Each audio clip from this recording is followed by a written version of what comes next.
A Cousin, Mr. Terupt. October. Chapter Peter. I never ever had something in school excite me before, but the plant unit we did with Mr. T had me fired up.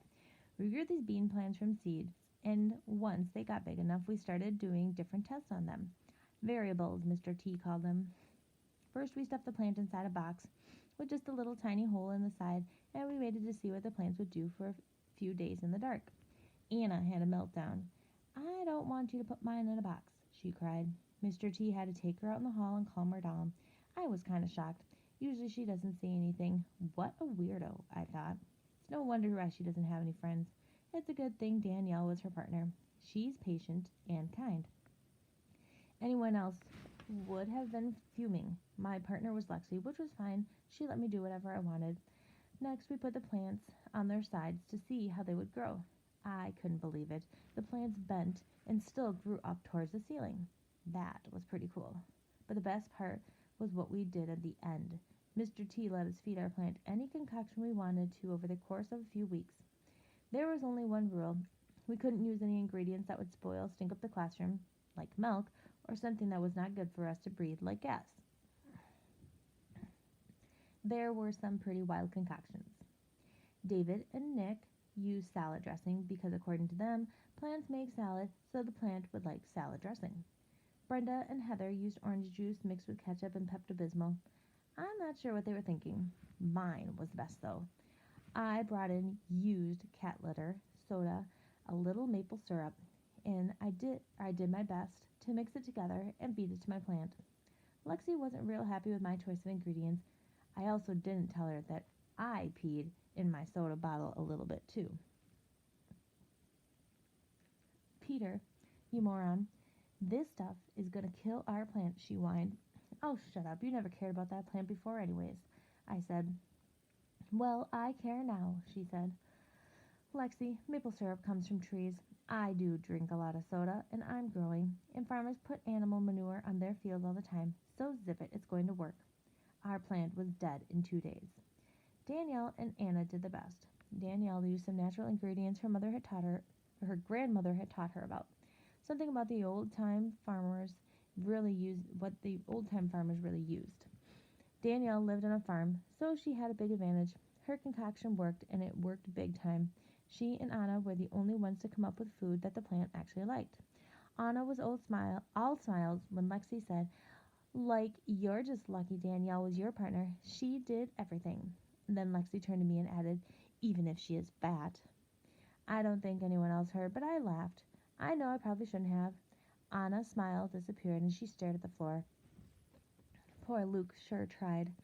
I think he put too much brain power into it. And he's got a lot of brain power. He's been the smartest kid in the whole school since kindergarten. His partner was Jeffrey, but he never did anything. He just let Luke take charge. Maybe he should have helped. "I brought in a number of different ingredients," Luke said, "but they'll interact perfectly because of the electron balance and resulting bond formations." He even said something about the periodic table or something crazy like that. Well, you're never going to believe this, but Luke mixed his junk together and it started to smoke. The next thing we knew, the stupid fire alarm was going off. The whole school had to go outside and the fire department showed up. It was great. Mr. T had to do some explaining, and after a while we were back inside, but Luke did not perform any more experiments for us. Man, things were going to be so much fun with Mr. T. Chapter Luke. We moved from cool math right into wicked science. The only thing I didn't like about our science unit was that we had to have partners. I preferred to do my projects alone, but Mr. Terupt teamed us up. We were working with our plans. He said we didn't have enough space for everyone to have their own. Jeffrey was my partner, which, believe it or not, worked out great because he had let me do whatever I wanted. He didn't care. The only part was that he was always grumpy. Grumpy is a dollar word. We studied phototropisms by observing how our plant grew toward the light after we stuffed it into a box that had only a tiny little hole in its side. Then we studied geotropism by observing how our plant grew toward the ceiling, even after we tipped the plant on its side for a few days. And then we were given the opportunity to start a variable on our own. Mr. Terupt told us to manipulate the plant's nourishment, feed it whatever you like, make your own concoction. Jeffrey left me alone. He hated school and he hated everything. That day, I hurried home and I studied my periodic table. I had received a special chemistry set last Christmas. Hydrogen and oxygen made a special bond when they came together to form water, so I figured I should try to recalculate that special bond with whatever molecular is a dollar word, ingredients that I chose. I looked through the chemicals in my set and picked the ones that would result in the same type of electron balance that occurred in the hydrogen and oxygen bond. I took my ingredients to school and got ready to measure and mix. Jeffrey was slightly interested at this point. Mr. Terupt, on the other hand, appeared a little bit uneasy about the whole thing, but he never did stop me. Luke, sometimes when you mix chemicals, it can cause a reaction which then explodes. Explodes is a dollar word. I know that, I said. Maybe we shouldn't mix these in the classroom without knowing what's going to happen, he said. It might not be very safe. All these potions come from my chemistry set at home. My mom saw it, and it's safe, I said, trying my best to convince Mr. Terupt. I didn't tell Mom or Mr. Terupt about the few ingredients I got from Dad's garage. I knew it would work, though. Hey, guys, come and look at all the stuff Luke's mixing together, Chris yelled. I felt everyone gather behind me as I began mixing my substances together in a bowl, but before I could feed my plants, something happened. First, the bowl started feeling warm, then hot. The potion turned dark green, and then a gray. It started to bubble, first slowly, then rapidly. I knew something bad was going to happen. Back up, everybody back up, get away from it, Mr. Terupt ordered. Smoke started billowing from my concoction, and then the screech of the fire alarm pounded in my ears. The only other thing I heard was Peter laughing. This is so awesome, he yelled. Way to go, Lukester. Outside, everybody, outside, Mr. Terupt ordered. I was done for. I was sure of it. Wrong again. Mr. Terupt spoke to Mrs. Williams and took the blame for everything. He even stood up to the fire marshal, who always walks to the building after an unannounced fire alarm. The marshal wanted our dollar word posters taken off the hallway walls. He claimed they were a fire hazard. Jeffrey thought this confrontation was a big deal. Did you see Terupt say no to that fire marshal guy? He said. He refused to take those posters down. I saw, I said, and I saw flashbacks of smoke pouring out of the bowl. I knew I wasn't even going to be a botanist. Botanist is a dollar word. At least Jeffrey had gotten excited about something.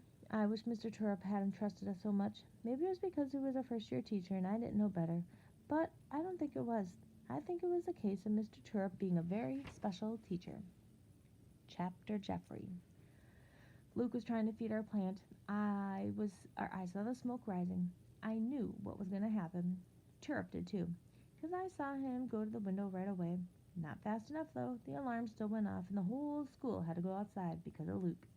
When we came back in, some guy was walking down the hallway with the janitors, Mr. Loomis and Mr. Ruddy. Terupt sent us into the classroom, but he stayed in the hallway, and I hid behind the door to listen. All of it, the man yelled. I need all of it off the walls. And he was pointing to our math posters. Mr. Loomis looked at Mr. Terupt. You heard him, he said. I'm not taking them down, said Mr. Terupt. Do you know who this is, Mr. Ruddy said. This is the fire marshal. Terupt said, I don't care who he is. I'm not taking them down. He looked at the fire marshal and said, You have no idea how hard my kids worked on these posters. He was pointing at our posters. He was pointing at my poster. It was the one word, it only had one word on it. Stupid. And it wasn't even a dollar word. All of a sudden I felt bad, because I hadn't even tried on Terupt's project. There were some other words on it, but then the fire marshal left. The posters stayed. I hope he felt stupid. Terupt came back into the room and Peter was out of his seat. Mr. T just told off that guy, Peter said, dancing around. That was awesome. No, I didn't, Terupt said. Get in your seat. You shouldn't have seen that. But I saw it and I heard it, and Terupt stuck up for us. There's always posters on the school wall, and they're never fire hazards. I think the fire marshal was just mad about our false alarm, and I think Terupt knew that too. He wasn't going to get pushed around. Our hard work mattered to Terupt. Even mine. I owed him now. I had to try a little bit harder. Chapter Anna. I didn't want my plant to die. I didn't want to put it in a box. Everybody was staring at me when I started to cry. Mr. Terupt took me into the hall. Anna, what's wrong? I don't want to kill my plant, I blurted out.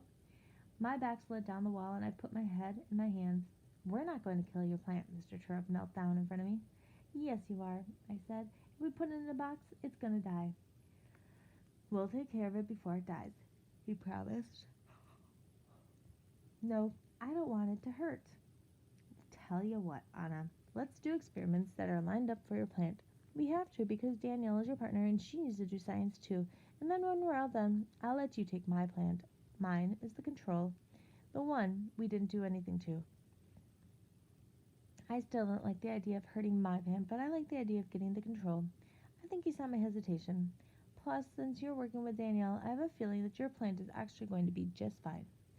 I don't know Danielle that well.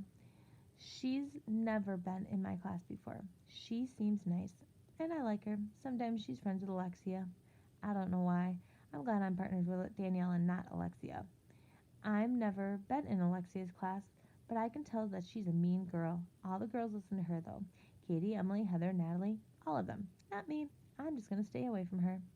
My mom has warned me not to get involved in any of that popularity stuff. She was ostracized once. That means that nobody wanted to be her friend.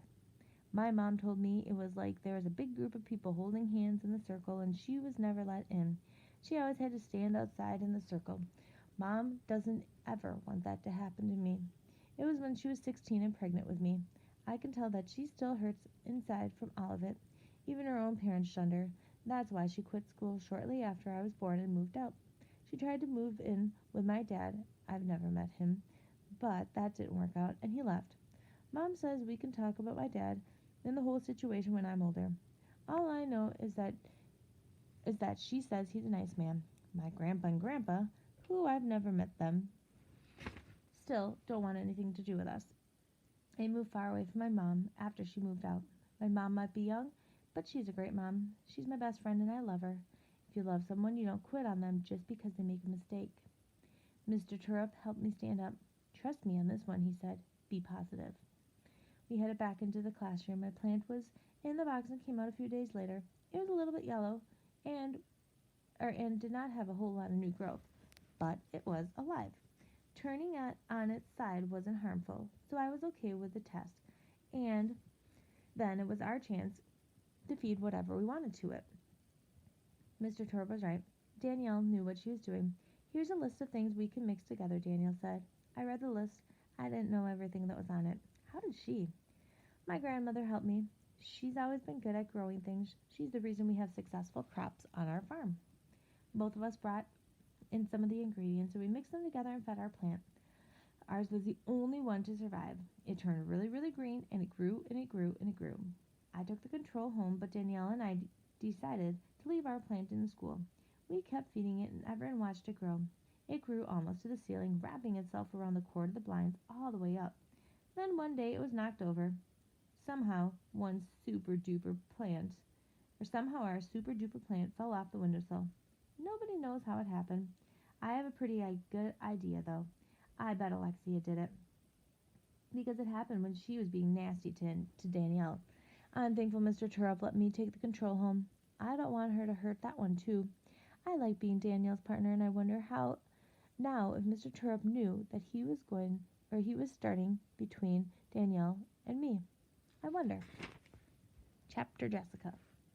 My daily routine included lunch with Alexia and the girls, minus Danielle and Anna. They sat alone and then at recess.